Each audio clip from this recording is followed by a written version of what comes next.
প্রিয় দর্শক, আজকে আপনাদের সামনে এসেছি শিশুর হাত পায়ে ব্যথা নিয়ে কিছু আলোচনা করার জন্য।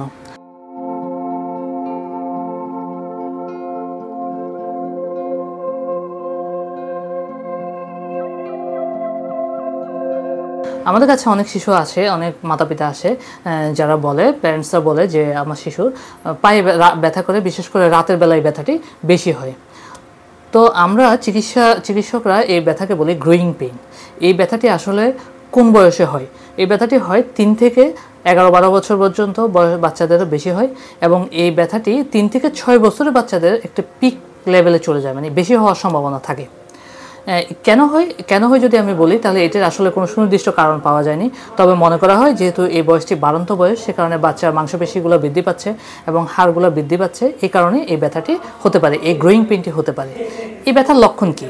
এই ব্যথার লক্ষণ হচ্ছে আপনার এই ব্যথাটি রাতের বেলা বেশি হয় এবং শিশু ঘুম থেকে উঠে ব্যথার জন্য কান্না করতে পারে।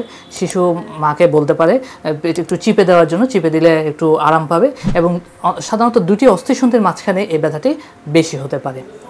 এই ব্যথা হলে কী করবেন?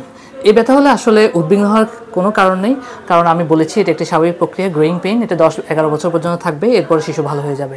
তবে শিশুকে আরাম দেওয়ার জন্য আপনারা একটু মেসেজ দিতে পারেন, একটু কুসুম গরম পানি দিয়ে ওই ব্যথার জায়গাটিতে সেঁক দিতে পারেন, এবং ব্যথানাশক হিসেবে আপনারা প্যারাসিটামল ব্যবহার করতে পারেন। তবে কখনোই NSAID বা ডাইক্লোফেনাক জাতীয় ওষুধ কখনোই ব্যবহার করাটা ঠিক হবে না। কখন এই ব্যথা নিয়ে আপনারা চিন্তিত হবেন? যদি ব্যথাটি সকালবেলা হয় এবং যদি ব্যথার কারণে শিশু হাঁটতে না পারে বা খুঁড়িয়ে হাঁটে, বা শিশুর অস্থিসন্ধি ফুলে যায়, হাঁটু ফুলে যায়, হাঁটুর গিরা ফুলে যায়, বা পায়ের গোড়ালি ফুলে যায়, বা এই ব্যথার সাথে যদি অনেক বেশি জ্বর থাকে, তখন অবশ্যই আপনারা এই ব্যাপারটি নিয়ে চিন্তিত হবেন এবং অবশ্যই একজন শিশু বিশেষজ্ঞ ডাক্তারের শরণাপন্ন হয়ে চিকিৎসা নেবেন। ধন্যবাদ সবাইকে, ধন্যবাদ।